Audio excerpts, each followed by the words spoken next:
Imagina um mundo onde cada decisão financeira que os seus filhos tomam desde cedo os prepara para um futuro brilhante. Onde a educação financeira não é apenas sobre poupar, mas sobre entender o valor do dinheiro em cada fase das suas vidas. Imagine se, em vez de apenas guardarem o dinheiro, eles aprendessem a fazer escolhas financeiras sensatas e que representassem as suas etapas de desenvolvimento, transformando cada centavo numa lição de vida preciosa. Preparado para mais um episódio transformador? Vamos lá!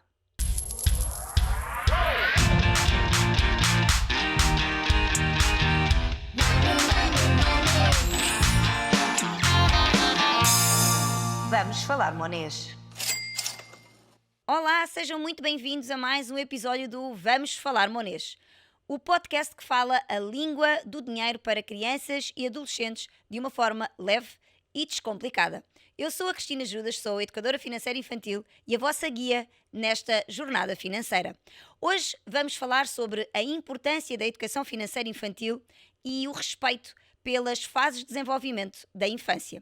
E para nos ajudar neste tema, temos uma convidada muito especial.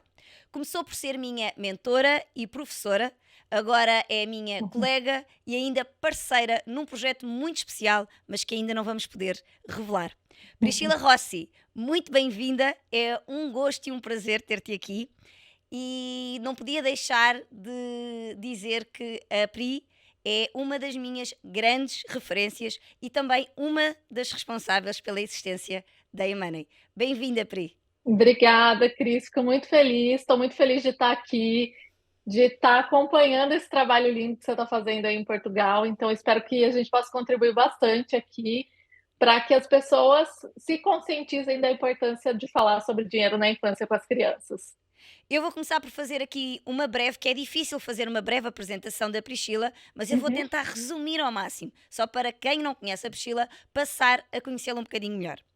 A Priscila Rossi é psicóloga, é empresária e mãe da Ivy e do Theo. É considerada uma das maiores autoridades no universo da educação financeira infantil do Brasil, tendo criado a primeira escola de educação financeira infantil naquele país. Com mais de 15 anos de experiência em análise de comportamento, a Priscila consolidou-se como uma voz influente e respeitada nesta área, o que a levou também a escrever em coautoria o livro Educação Consciente, Criando com Empatia. Mas é a partir de 2022 que amplia o seu alcance ao juntar-se à equipa de embaixadores da XP Investimentos, ao participar como palestrante na TEDx e depois ao tornar-se professora da FinClass, a maior plataforma de educação financeira do mundo criada pelo Tiago Nigro. No entanto, é em 2023 que o seu trabalho transcende todas as barreiras profissionais quando faz uma colaboração única com a sua filha Ivy num livro Os Três Cofrinhos e o Lobo. Um livro infantil que ensina finanças de uma maneira lúdica e envolvente. Ora, como vocês podem ver, a Pri não é apenas uma especialista nesta área, mas é uma verdadeira inspiração. Pri, mais uma vez, muito bem-vinda e obrigada por teres aceito este convite. E assim, já de seguida, eu gostava de te perguntar, até porque é importante, uma vez que temos aqui uma grande autoridade nesta matéria, Pri, o que é a educação financeira infantil e porquê é que ela é tão importante? Eu costumo dizer que as pessoas, se a gente procurar no dicionário, né, o que é educação financeira infantil, a gente vai encontrar lá, dar um Google, que é ensinar a criança a lidar com dinheiro. Não está errada essa definição, mas eu entendo a educação financeira infantil de uma maneira mais ampla. Eu entendo que educar financeiramente uma criança é ajudá-la a desenvolver tanto a inteligência financeira, obviamente, né? Ela tem que aprender a lidar com os números, entender como o dinheiro funciona, entender, quando mais velha, sobre taxas de juros, imposto de renda, falando do Brasil, né? Mas a educação financeira infantil também é o desenvolvimento da inteligência emocional. A gente sabe que existe uma pesquisa, inclusive feita por Harvard, que mais de 90% das nossas decisões financeiras, elas passam muito pelas nossas emoções, né? Então, dinheiro é emoção. Para isso, a gente tem que ajudar as crianças a desenvolverem a inteligência emocional também na infância. Então, o meu trabalho é todo pautado nisso, né? Em ajudar os pais a desenvolverem essa inteligência financeira, mas também desenvolverem a inteligência emocional das crianças. Pri, e então porquê é que tu achas que é tão importante, acabaste por responder uma parte, integrar a educação financeira respeitando as fases de desenvolvimento da criança é fundamental. Queres explicar ou entrar um bocadinho mais em detalhe porque é que isso é tão importante? Uhum. Eu costumo dizer, né, na minha página lá, eu sempre estou falando isso, que o grande erro da grande maioria das pessoas que falam de educação financeira para as crianças é tentar ensinar as crianças como a gente ensina um adulto. E as crianças ainda não têm o cérebro desenvolvido como um adulto tem. A gente sabe que um cérebro, para estar completamente desenvolvido, né, o nosso cérebro ele se adapta até o final da nossa vida, né? A gente pode aprender, ele tem uma neuroplasticidade, mas o desenvolvimento do cérebro ele acontece até ali mais ou menos os 25 anos de idade, né? De todas as estruturas cerebrais.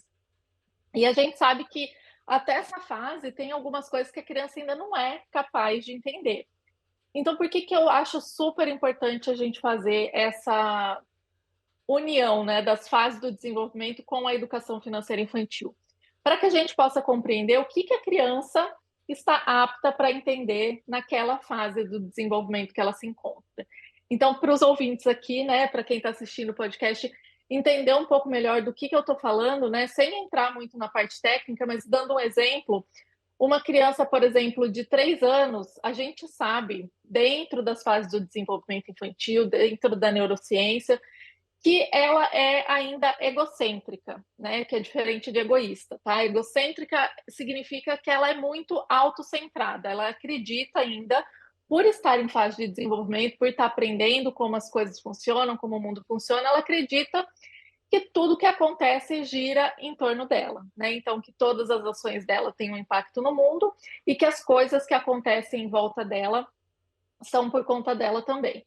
Uma criança de 3 anos ainda não consegue desenvolver a empatia, não consegue olhar para o outro, para uma criança que está querendo brincar com o brinquedo dela e entender que ela vai emprestar aquele brinquedo e que depois ele vai voltar para ela.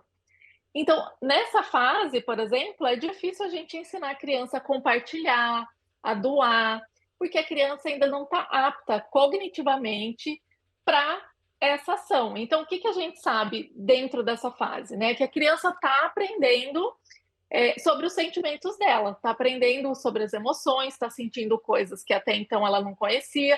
Então, é uma fase, por exemplo, que a gente consegue trabalhar bastante a inteligência emocional, ajudar a criança a nomear o que ela está sentindo, ajudar ela a lidar com a frustração, enfim, trabalhar a inteligência emocional, ajudar, né, no desenvolvimento da inteligência emocional para que ela amadureça essa inteligência e possa usar na vida financeira mais tarde um pouquinho ali, né? Aí nessa fase, por exemplo, a gente vai ensinar a criança a lidar com a frustração. Depois, aos 6, 7 anos, quando ela começar a ter a mesada, por exemplo, ela já vai saber lidar com essa frustração um pouquinho melhor do que ela lidava aos 3 anos e vai ser mais fácil para ela adiar algumas compras, para ela se planejar, para ela abrir mão de algumas coisas para conseguir outras, né? Então, é uma construção que a gente faz ao longo de toda a infância.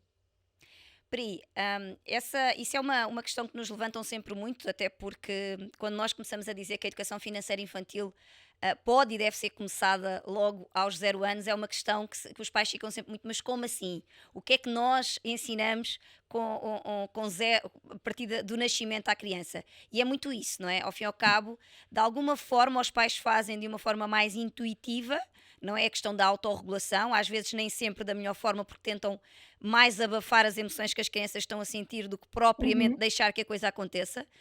Eu gostava que tu falasses um bocadinho sobre isso, porque também vamos tocar aqui num tema que eu acho que é fundamental, que tanto tu e eu defendemos bastante, que é a questão da educação consciente, e que as pessoas Uhum. confundem bastante a educação consciente com a permissividade, não é? E que muitas vezes, aliás, eu costumo dizer que nós até se calhar deixamos muito mais vezes os nossos filhos chorar do que a maior parte das pessoas, porque deixamos que as Sim. coisas aconteçam. Queres explicar um bocadinho essa fase inicial, que é onde existe aqui muita confusão, e depois vamos dar aqui um salto quântico para a fase da adolescência, que é outra fase onde normalmente depois também Uhum. acontece aqui uma grande alteração, também a nível cerebral. Sim. Eu costumo dizer, como você disse aí, que a educação financeira ela começa desde quando a criança é bebê, né?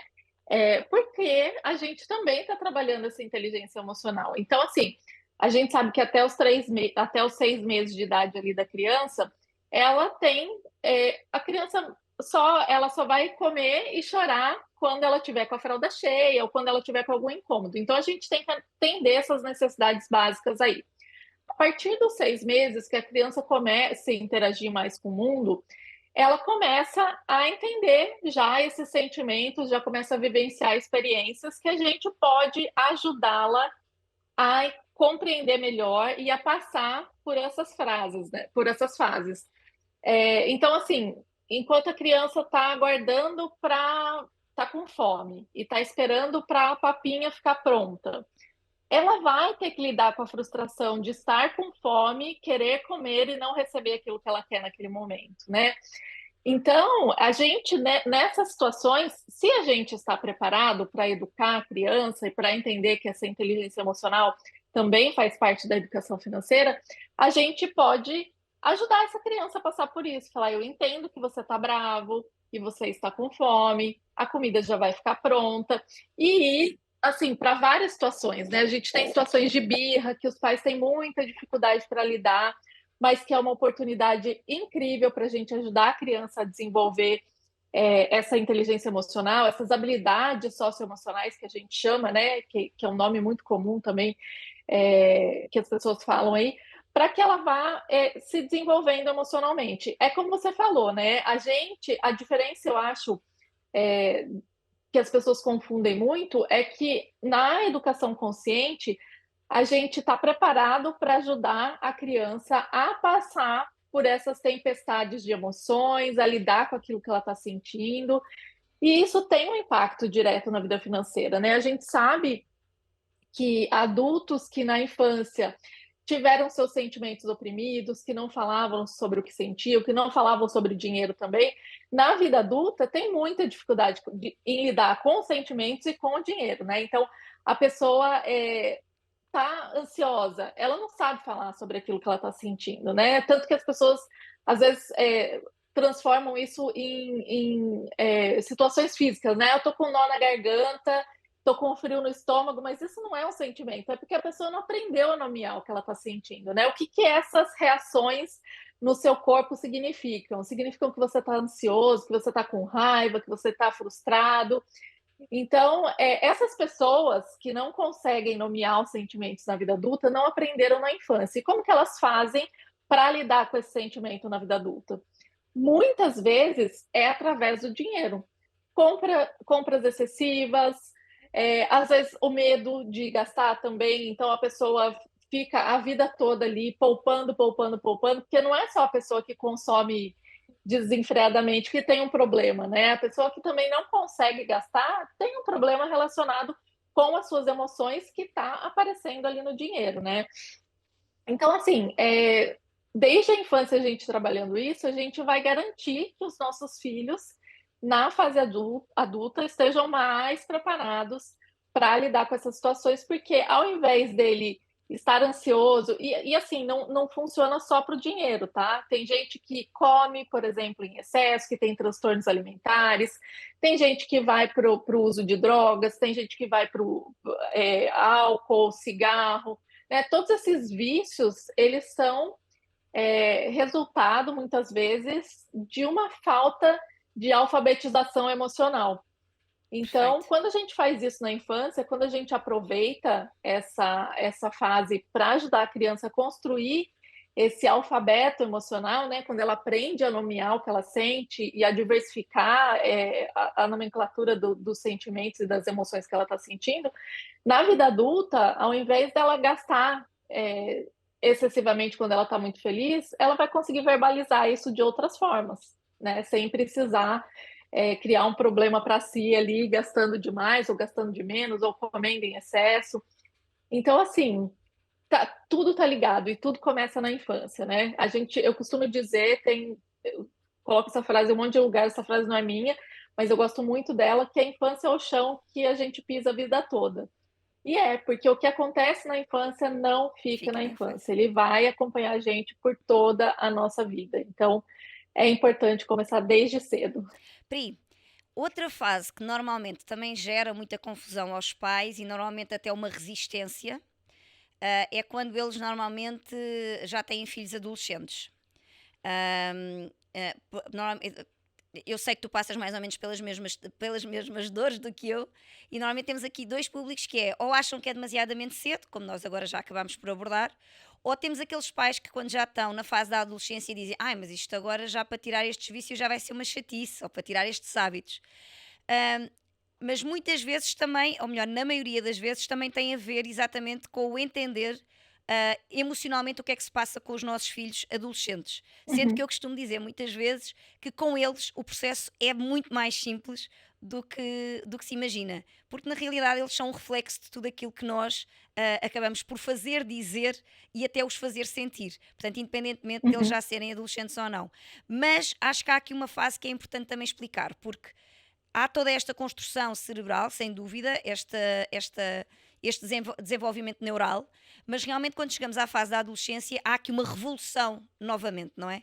Queres explicar um Uhum. bocadinho à nossa audiência? Eu hoje estou a entrar aqui numa área mais técnica, aproveitando, porque obviamente estamos aqui duas educadoras financeiras e acho que é mais fácil aproveitar, até porque comungamos as duas da mesma linha dentro da educação financeira infantil, porque existem Uhum. várias e nós realmente advogamos esta mais da educação consciente e que trabalha então estas duas vertentes da parte emocional e financeira. E eu acho que é importante nós aproveitarmos que tu estás aqui também para explicar um bocadinho à nossa audiência porque é que é importante os pais perceberem o que é que se passa na cabeça dos adolescentes, porque há efetivamente uma revolução grande quando chegamos outra vez a esta fase da adolescência. Queres explicar um bocadinho e quais são as influências que isso Uhum. depois tem com a questão do dinheiro?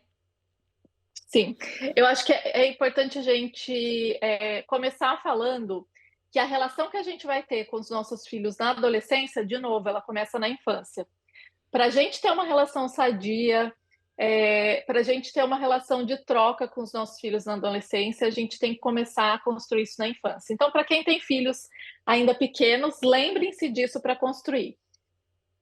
A infância do seu filho já é adolescente, você perdeu essa fase da infância, não conhecia educação consciente, a educação respeitosa, é, trabalhou ali a educação da sua criança muito com a educação tradicional, com punição e tudo mais, não tem mais o que ser feito?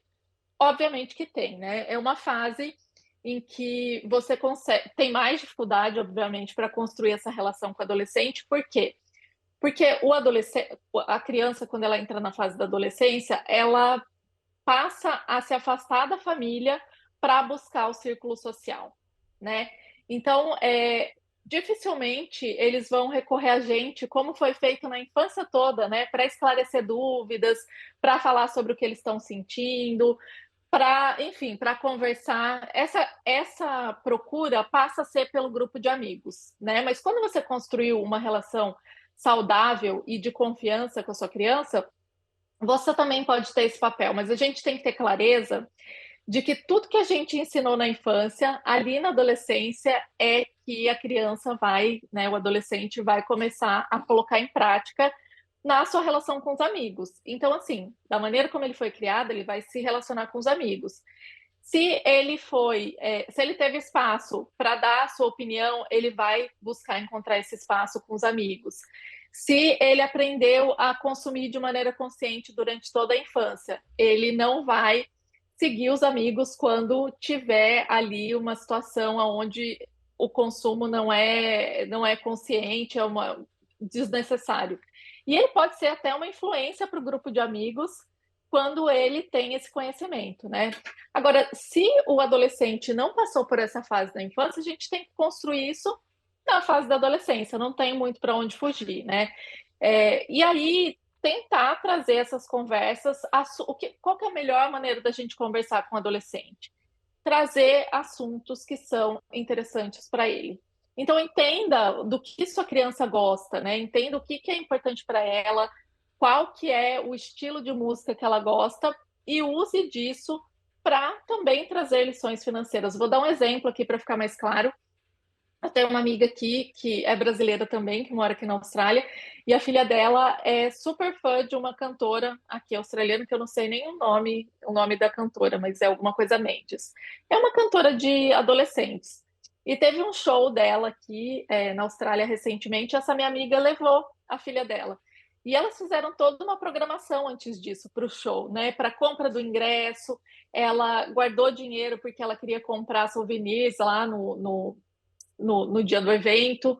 Então, ela comprou moletom, ela comprou bolsa, tudo com dinheiro que ela tinha economizado durante vários meses para aquele dia do evento. E ela estava super feliz, super realizada. Foram as duas, foi ela e a mãe dela. Ela não foi com amigos, ela foi com a mãe. Então, e é uma coisa que a gente constrói, né? Não tem jeito, a gente demanda para qualquer relação na vida demanda investimento da nossa parte, né, de construção desse relacionamento. Com os nossos filhos não é diferente. Então, a minha sugestão é que você, se você ainda não tem filhos adolescentes, invista nessa relação para que quando chegar a fase da adolescência você tenha esse canal aberto para conversar com seu filho.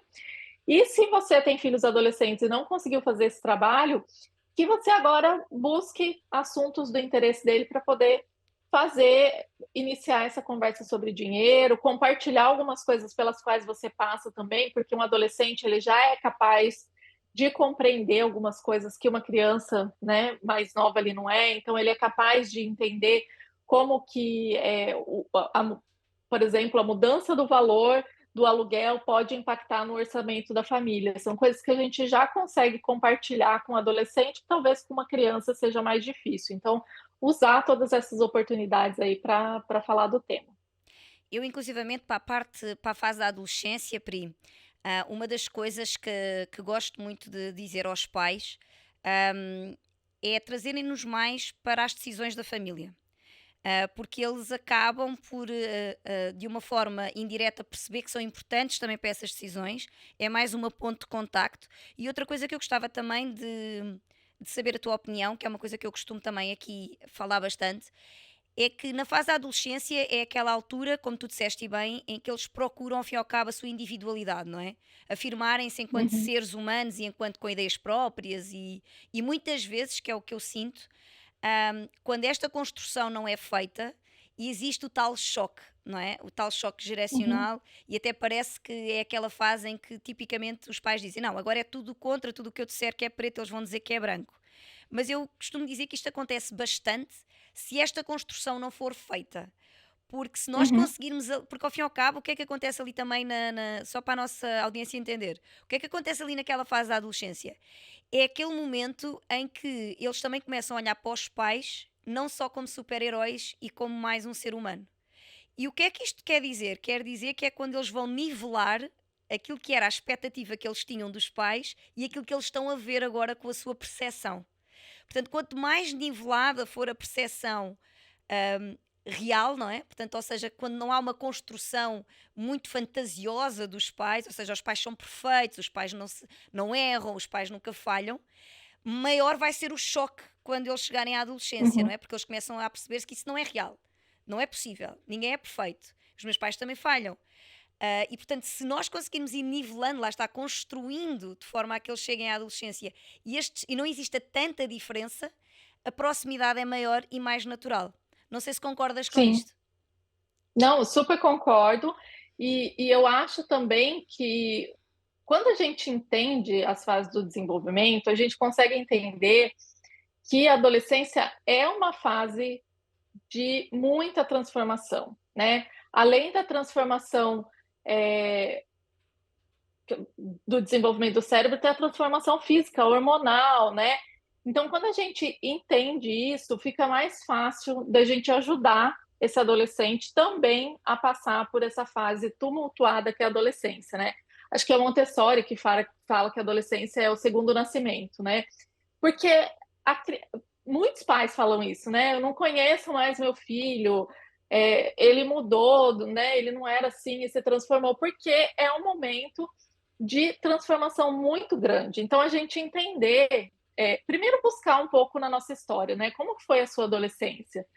Porque a gente também teve os nossos desafios, né? Quando a gente consegue entender isso, a gente vai entender que por mais que esteja difícil para a gente, para nós pais, está muito mais difícil para a criança, para o adolescente, porque ele está lidando com muita coisa. E entendendo as fases do desenvolvimento também, a gente entende que essa oposição ela é normal, né? Porque até então o único meio social que ela conhecia, o único contexto que ela conhecia era o da família, né? A principal referência dela era a família. E agora ela está se virando para o mundo, onde ela vai levar todos os valores, todas as crenças, todos os aprendizados que ela teve ali naquele núcleo familiar, para construir a sua relação dentro do mundo. Então, é uma fase muito tumultuada para a criança, né? Para o adolescente. Quando a gente entende isso, fica muito mais fácil de ajudar, fica muito mais fácil de relevar algumas coisas, porque tem coisas que realmente o adolescente ele só vai entender quando ele passar dessa fase, quando ele entrar na fase adulta, e a gente dar esse suporte é essencial, a gente não julgar, né? A gente compreender que talvez uma reclamação, uma briga aqui, uma discordância ali fazem parte do crescimento desse ser humano, né? Que está se desenvolvendo, que está saindo para o E mundo. na realidade, ainda bem que isso acontece, não é? Porque senão significa, é sinal de que pelo menos há aqui um espaço de liberdade e de pensamento crítico que é propiciado, não é, aos nossos filhos. E eu costumo dizer também que é tentar aproveitar aquilo que são, à partida, as maiores dificuldades, trazer isso como uma oportunidade para apoiar e para ajudar, tentar fazer diferente, não é? Aquilo que tipicamente seria o comportamento esperado por parte do adolescente, a ser exatamente o oposto e tentarmos acolher, obviamente sempre lá está, com os limites que a educação consciente e Sim. respeitosa o nos ensinam, mas isso não quer dizer que não consigamos aproveitar esses desafios exatamente como oportunidades para estarmos mais próximos, educar e até Uhum. ajudar. Pri, não podia passar sem te perguntar, tendo em conta os anos de experiência que tu já tens nesta área e depois de já teres trabalhado com tantos pais e até educadores, hum, podes partilhar algum momento que tenha marcado? Eu sei que há muitos, mas assim uma história que realmente, graças àquilo que tu ensinas e graças à educação financeira infantil, que tenha sido assim completamente marcante. Ai, tem várias histórias, assim, uma específica, eu devia ter me preparado antes, né? É, Mas, assim, no geral, eu recebo muitos relatos de pais, né, falando de uma maneira geral, que não tiveram essa educação financeira, que não sabiam como colocar isso em prática e que encontraram ajuda no meu conteúdo, seja ele gratuito, ou seja os cursos, né, o material que eu forneço dentro da Escola da Educação Financeira Infantil, para se sentir mais seguro para poder fazer esse trabalho, né, de educar financeiramente.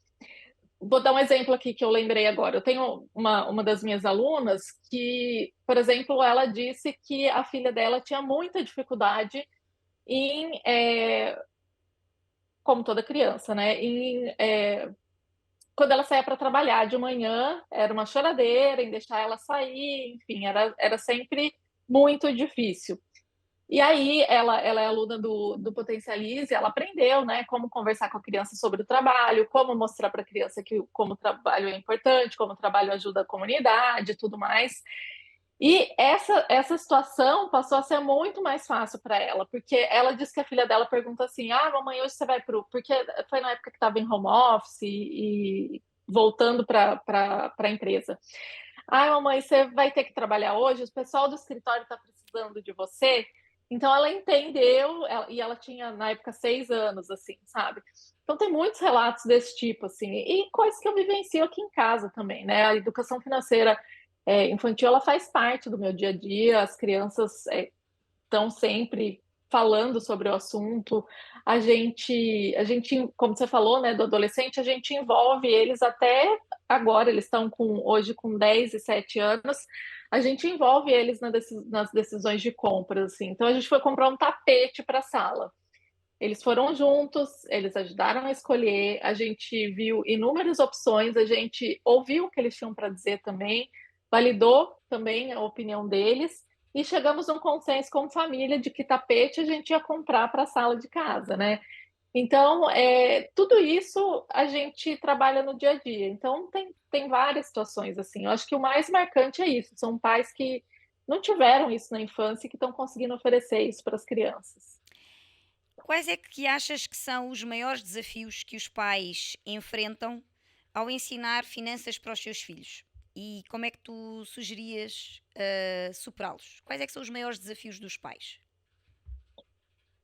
Eu acho que o maior desafio é esse, né? Muitas vezes não ter uma vida financeira organizada, não ser uma boa referência e não saber como fazer isso, né?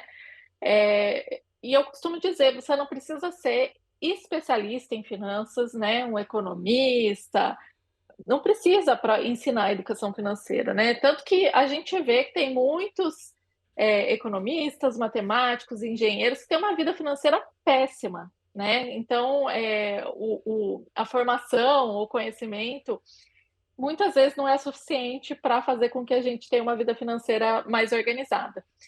Então, assim, aprender como fazer, né? Que eu acho que é esse o nosso papel, né, Cris? Guiar os pais nessa jornada de aprendizado, de entender como falar desse tema com as crianças, mesmo que eles não tenham aprendido. E uma coisa que eu acho que é muito importante, né? Ser o exemplo. E como que a gente é esse exemplo? Começando a cuidar da nossa vida financeira. Sua vida financeira está desorganizada, você realmente não sabe como falar disso com seu filho. Começa por você. Começa mostrando para ele que você está cuidando da sua vida financeira, né? Deixa ele te ver fazendo ali o controle numa planilha ou num caderno. Deixa ele acompanhar como que você toma suas decisões aí de compras, né? É, sei lá, você vai trocar um eletrodoméstico, mostra para ele como que é feita a sua decisão de compra, envolve a criança ali para que ela entenda como que você decide e construindo isso junto com a criança, né? Porque eu acho que tem muito mais valor quando a gente caminha junto com a criança, né? Quando é essa relação de parceria e não de, né, de superioridade. Pri, isso agora foi um gancho perfeito para aquilo que eu te queria perguntar a seguir, porque uma das coisas que eu sinto muito aqui, não sei se também sentes o mesmo, é que muitas vezes os pais têm aquela crença de que, eu não sei para mim, e portanto eu vou-me educar primeiro financeiramente e depois é que eu vou educar os meus filhos. Quando na realidade o processo deve ser feito em conjunto. E quanto mais em Uhum. conjunto for feito, mais proveitoso é para ambas as partes. Até para, lá está, para fazer este nivelamento que até acabámos por falar agora na fase Sim. depois da adolescência, porque eles acabam por perceber que os pais também têm dúvidas, que os pais também erram, que os pais muitas vezes também têm dificuldades em gerir determinada coisa ou tomar determinada decisão, e eles começam a perceber que realmente os pais, apesar de serem a maior referência, são pessoas normais como todas as outras. Tu também sentes exatamente a mesma coisa? Exatamente isso. E eu acho que fazer essa construção junto com a criança nos humaniza para a criança, né? Então, aquilo que a gente falou na adolescência, que a criança muitas vezes teve sempre a imagem da gente como super-herói, como uma pessoa sem defeito.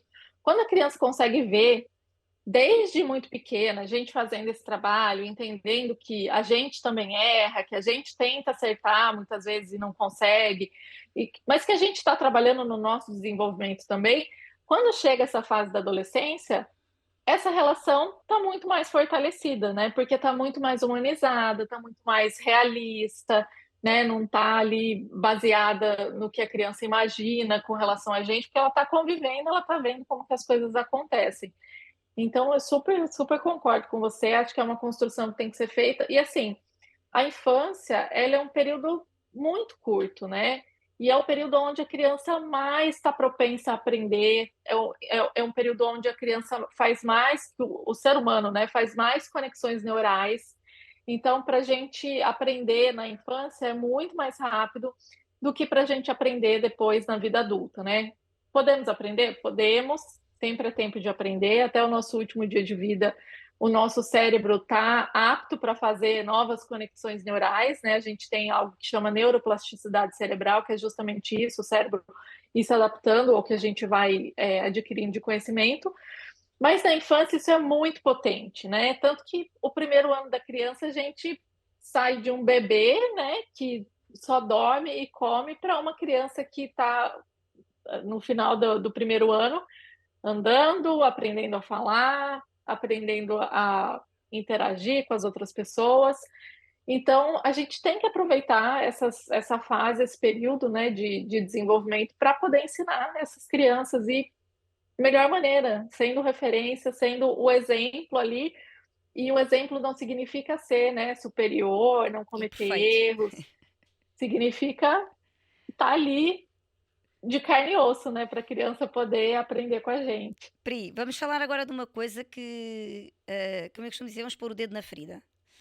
Uma das coisas que normalmente nós nos deparamos quando começamos a trabalhar estes temas da educação financeira infantil é muitas vezes até lidarmos com pessoas que também são elas educadores financeiros, mas não de infantis, e deparamos-nos aqui com um conjunto de práticas e de crenças até também, de acharem que como já têm o conhecimento e têm o conhecimento para os adultos, que não precisam que sabem tudo no que diz respeito à área financeira e de investimentos, até porque muitas vezes são pessoas que já investem e que têm até sucesso nessa área, e no entanto muitas vezes o perigo até está aí, mora aí. Porquê? Porque normalmente são estas pessoas que mais incutem comportamentos não saudáveis nas crianças. E por isso é que eu disse que a gente ia falar aqui e pôr o dedo na ferida, porque realmente temos muito esta questão, e aqui é inevitável nós falarmos da questão da remuneração das tarefas domésticas e de notas de escola e leitura de livros, porque se deturpam aqui um conjunto de conceitos que se trazem dos adultos e que se utilizam para reeducar adultos para o mundo para a área financeira das crianças, quando na realidade isso pode ter até efeitos completamente nefastos para a criança. Ahm, Queria ainda dizer-te, antes de passar a palavra no que diz respeito a isto, que aquilo que ainda mais me preocupa nesta questão é que nós chegamos a ter livros escritos por pessoas que têm informação específica nestas áreas de investimento, economia, gestão financeira e etc., que advogam um conjunto de práticas para as crianças que não são de todo recomendáveis, nem pela neurociência, nem pelo neurodesenvolvimento infantil. Uhum. Infelizmente, é uma realidade, né? O que a gente falou logo no começo que a gente estava conversando aqui. O que as pessoas enxergam? Enxergam as crianças como mini adultos, né? Então querem colocar a criança ali para investir, para falar de juros compostos. Não é esse o foco que a gente tem que ter, né? A educação financeira, ela tem que vir de uma maneira lúdica. O dinheiro ele faz parte do dia a dia da criança. Ela está ouvindo ali sobre dinheiro, ela está vivenciando situações do dia a dia onde ela está tendo contato com dinheiro. Então, a sugestão é a gente aproveitar essas situações para educar financeiramente, mas dentro do mundo da criança, né? Eu acho que a diferença está aí. As pessoas, essas pessoas que trazem a educação financeira dessa forma punitiva, né? Através da recompensa, elas querem trazer a criança para o mundo do adulto. E não, a gente tem que levar as finanças para o mundo da criança, né? É esse o caminho que tem que ser feito. E para isso a gente tem que entender das fases do desenvolvimento, tem que saber o que a criança está apta para aprender naquele momento, o que ela não está, o que essa criança está construindo naquela fase do desenvolvimento, né? Porque o que acontece? Quando a gente começa a recompensar muito a criança por notas, por tarefas domésticas, por leitura de livro, isso está tendo um impacto enorme na construção da autoestima dessa criança. Então, ela está construindo o conceito de valor dela baseado no dinheiro, né? Então, eu valho quanto me pagam, eu valho quando eu leio um livro completo, eu valho quando eu arrumo a minha cama. E isso é muito perigoso, né? Além da autoestima da criança ficar prejudicada, a gente está atrapalhando o desenvolvimento do senso de comunidade, porque a criança vai acabar fazendo tudo por dinheiro, né? Só vai fazer quando o dinheiro estiver envolvido. O que eu ouço muito não é, tem que remunerar a tarefa doméstica, a mesada tem que estar associada a alguma coisa, porque senão a criança vai achar que o dinheiro cai do céu, né? Mas é justamente o contrário, né? A gente, quando começa a dar mesada, quando começa a fazer esse trabalho, a gente explica para a criança por que que ela está recebendo aquele dinheiro, né? E essas outras situações do dia a dia, a gente não põe o valor nelas, né? Então, ela vai sim ajudar nas tarefas domésticas, ela vai sim ler o livro, mas não porque ela vai ganhar nada com isso. Ela vai ajudar em casa porque ela faz parte da família, porque ela tem um papel naquela família, que ela tem um papel dentro da sociedade, que ela vai aprender isso depois com essa construção em casa. E ela vai ler o livro porque é um hábito que é saudável, né? Então ela não precisa do dinheiro para isso. Ela tem que desenvolver esse hábito e entender quais são os benefícios que esse hábito traz para ela. Então, acho que é tudo isso, assim. Eu acho que você falou uma coisa que é muito importante, que além da gente não estar colaborando para o desenvolvimento dessa criança, a gente está prejudicando muito o desenvolvimento socioemocional dela, o desenvolvimento cognitivo, o desenvolvimento de como ela se enxerga, da autoimagem que essa criança está construindo dela mesma, porque tudo isso está relacionado com dinheiro. Sem querer, a gente começa a colocar um peso muito grande do dinheiro na vida da criança, quando o dinheiro deveria ocupar um outro papel. Claro, sem dúvida. Pri, ahm, como embaixadora da XP Investimentos e como professora atualmente da FinClass, acabas por ter aqui uma visão também única e diferenciada relativamente à educação financeira. Que tendências é que tu prevês para o futuro desta área? Achas que vamos assistir nos próximos tempos a uma maior consciencialização, tendo em conta inclusivamente tudo o que se está a passar no mundo, e que eu costumo trazer isso, trago isso imenso, eu falo muito tento trazer muito a questão da macroeconomia, até para as pessoas perceberem que as coisas não estão desassociadas, e que é impossível, e Uhum. que isso também é uma das coisas que nos leva a ter que educar financeiramente as crianças quanto mais cedo possível. O que é que tu achas que nós vamos conseguir assistir nos próximos anos, no que diz respeito à educação financeira, até porque temos níveis de literacia, quer no Brasil, quer em Portugal, infelizmente baixíssimos. És uma otimista nesta matéria? Eu sou, porque eu acredito que a gente está construindo esse caminho, né? Eu acho que a gente tem um peso muito forte no que vai ser disso, né, no futuro. Eu comecei, eu não sei quanto tempo faz que você está com a empresa, tudo, mas eu comecei tem 5 anos, né? Não sei se aí em Portugal vocês usam esse termo, mas no Brasil a gente usa o termo. Eu comecei quando tudo era mato. Exato. E era mato mesmo, né? Porque não tinha ninguém falando desse tema, era um tema que ainda é, né? Até hoje era muito tabu. Falar de dinheiro já sempre foi tabu, né? Falar de dinheiro com criança é ainda mais. Então, eu acho que a gente está construindo. Eu acho que é um mercado que está em ascensão. Para mim, é um mercado que, nos últimos tempos, mais tem crescido dentro da área de educação financeira, porque eu sei que aí em Portugal essa realidade é um pouco diferente, mas, por exemplo, no Brasil, esse assunto ele tem sido pauta nas escolas, o governo implementou na BNCC, né, que é o documento que guia a educação no Brasil, o que vai ter na grade curricular da educação. Então, é preciso ter a educação financeira hoje nas escolas públicas de maneira transversal. Então, eu estou vendo esse movimento assim vindo com muito mais força, estou vendo muito mais gente atuando nesse mercado ou interessada em atuar nesse mercado. Então, assim, as minhas expectativas são positivas, né? Eu comecei nesse mercado acreditando. Eu lembro que logo que eu comecei, não, mas acho que uns 2 anos atrás eu conversei com o Bruno Perini, que é um dos sócios também do Nigro, né, lá na FinClass. E eu perguntei para ele o que ele achava, né, do nicho de educação financeira infantil. Ele falou: olha, porque eu falei assim: olha, não tem uma referência, né, não tem uma pessoa que é a referência no Brasil sobre esse tema e tal. E aí ele falou: olha, se tu não tem uma referência, é porque talvez não seja um mercado muito promissor.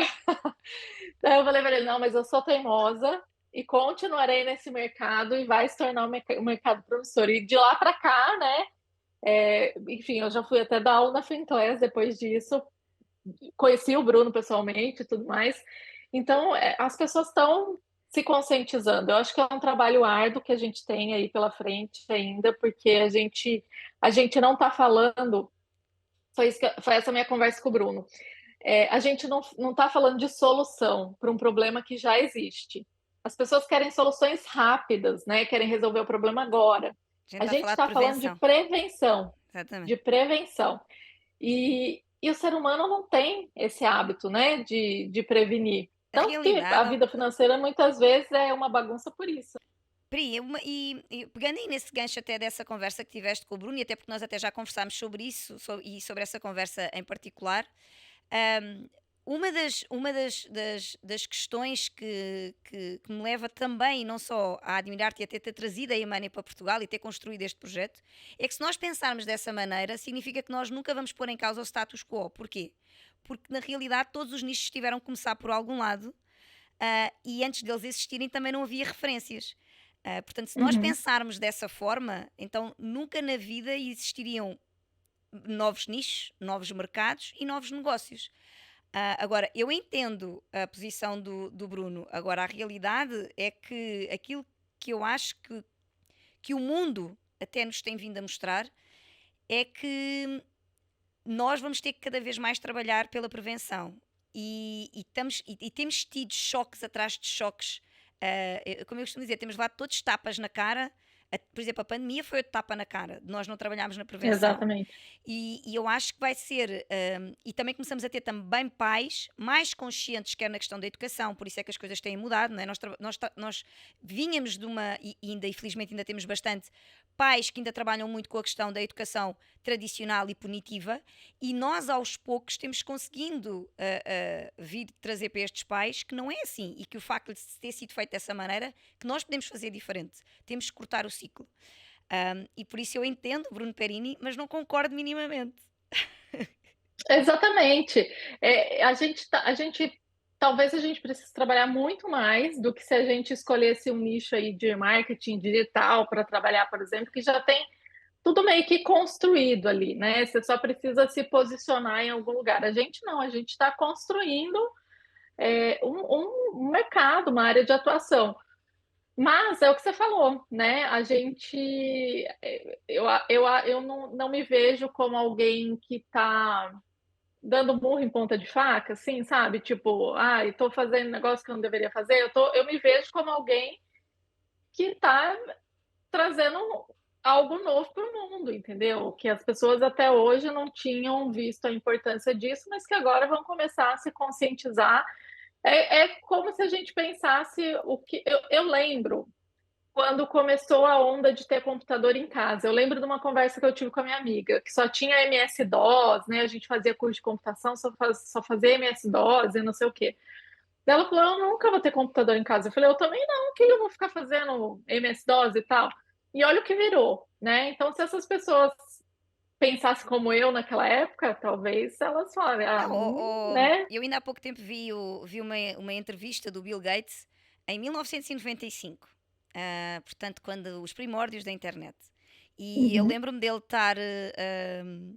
Dele estar. Já não me lembro em que programa é que ele foi, e eu lembro de quase estarem a brincar com ele durante o programa, a brincar com a cara dele, tipo do género, mas o quê? O que é isso da internet? As pessoas vão lá, vão ver notícias e ainda estávamos a falar da internet 1.0, onde só havia, onde nós só podíamos ler, não podíamos interagir. Quer dizer, estávamos a falar em 1995.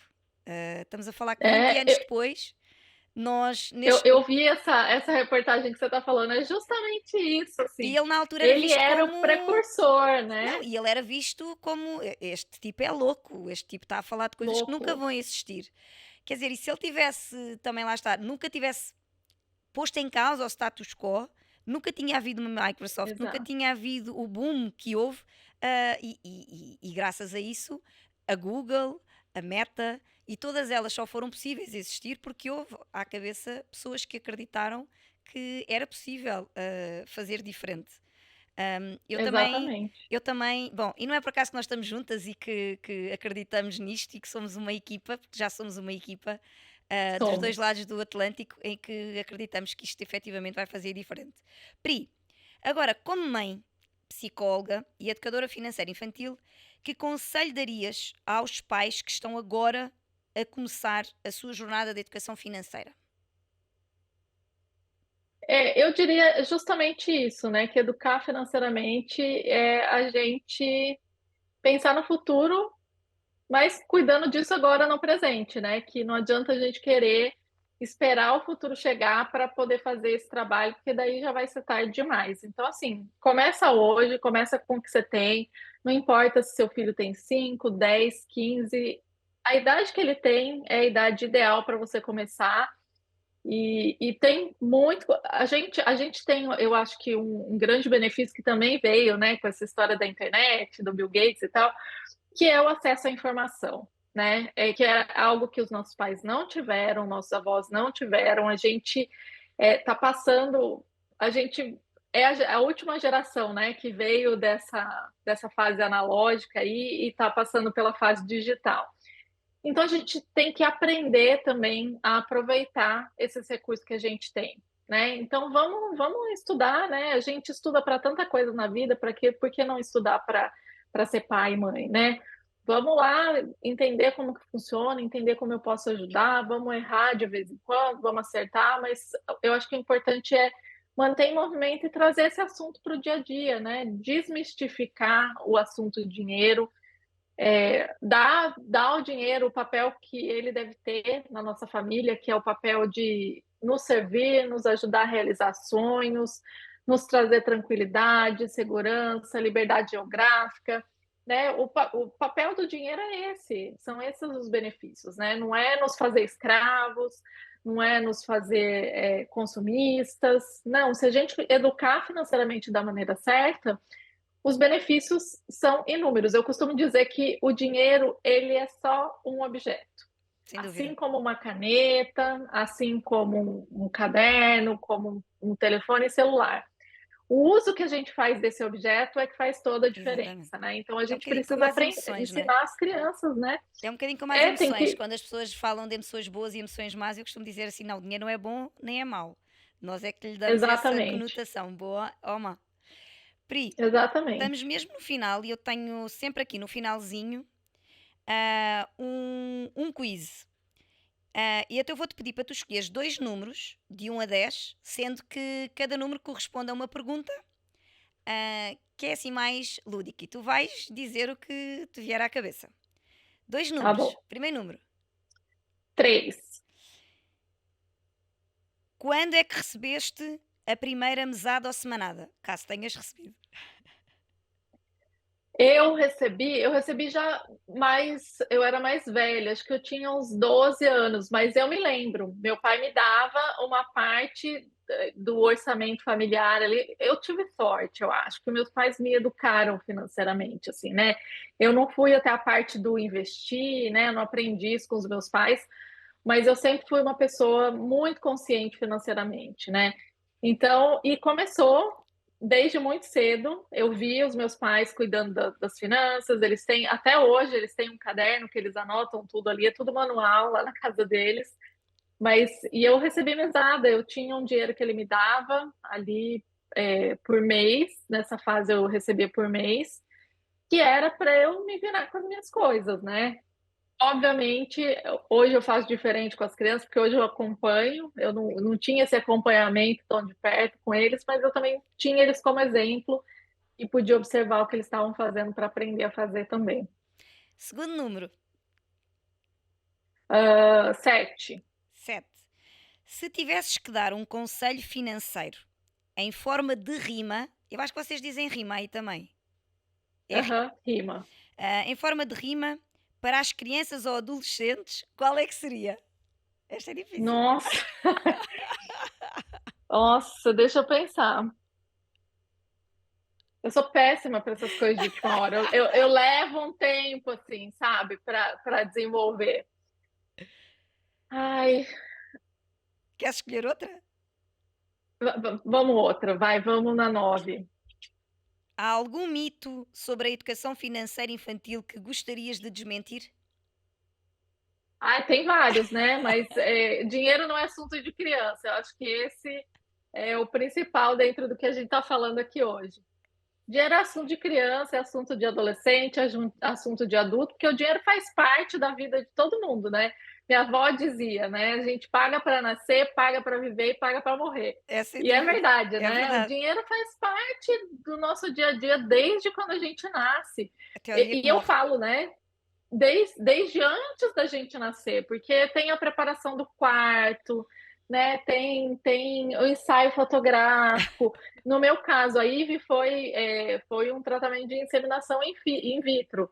Então, até antes dela existir, a gente já estava se planejando financeiramente aí para a chegada dela, porque a gente fez um investimento de fazer o tratamento e tudo mais. Então, o dinheiro faz parte do dia a dia, né? Então, eu acho que dinheiro é assunto para todo mundo.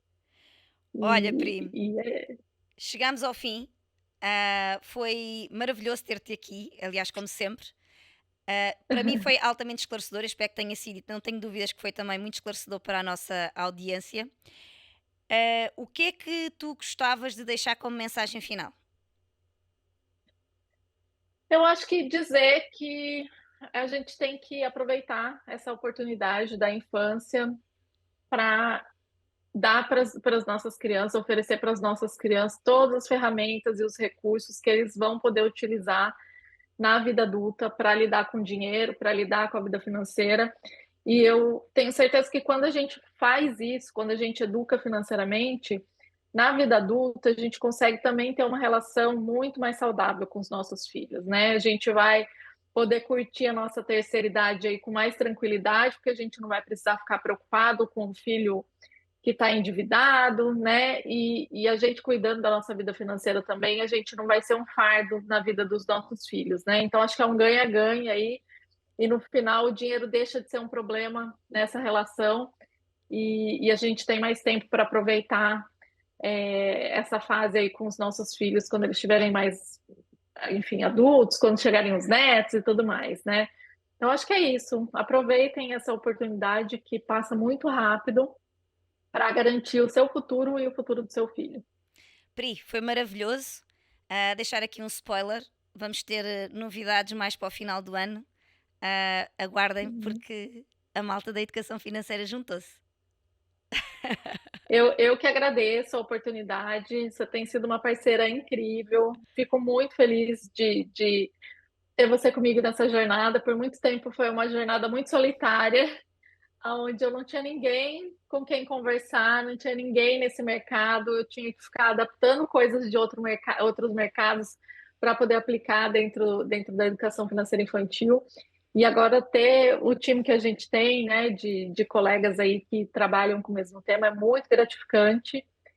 E acho que é isso. Acho que se você me permitir falar do livro também, quem tiver interesse em Claro, claro. conhecer o livro que a Iva escreveu, acho que o livro é a maior prova, assim, para mim, desse trabalho que eu faço com os meus filhos aqui em casa, né? O Theo quer escrever o livro dele também, tá doido para escrever um livro, porque foi um livro escrito por uma criança de 8 anos sobre o que ela entende de finanças, né? Então, é aquilo que eu falei, é trazer as finanças para o mundo da criança. E foi exatamente isso que a Ivy fez nesse livro. Ela trouxe a história dos três porquinhos, né? Que é uma história, um clássico que todo mundo conhece, e contou essa história de acordo com o que ela conhecia naquele momento sobre dinheiro, sobre, enfim, né, tudo que envolve ali o mundo financeiro dentro do mundinho dela. Então, acho que é um recurso bem interessante. Eu sei que É sua filha delicioso. adora, A né? Terezinha adora o livro. É o livro preferido dela,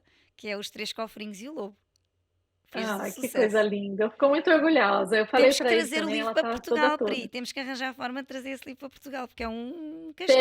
Temos. Eu preciso falar com o pessoal da editora para ver se a gente consegue publicar aí também, porque é isso. Eu acho que é um livro de criança para criança, É, sabe? sem dúvida. Então não tem a interferência do adulto. A única coisa que eu fiz foi traduzir, né, o texto que ela tinha falado e adaptar algumas palavras, mas o texto, a história é dela. Então acho que é bem legal. Então quem quiser conhecer mais, tá lá no meu site priscilarossi.com.br e também no Instagram educação.financeira.infantil. Pri, mais uma vez, muito obrigada. Foi um gosto ter-te aqui. Beijinhos. Eu adorei, obrigada pela oportunidade. Vamos fazer mais vezes. Vamos. Um beijo. E assim chegamos ao fim deste episódio. Espero que já esteja bem animado para começar a aplicar tudo aí em casa e transformar a vida financeira das suas crianças e da sua família. Lembrar ainda que para me seguirem nas redes sociais, que estão mesmo aqui a passar, para receberem informações privilegiadas sobre educação financeira infantil, acompanharem os bastidores deste maravilhoso podcast e ficarem a conhecer-me um pouco melhor. Até lá, fique ligado e comece hoje mesmo a construir o caminho da prosperidade da sua família. Até lá!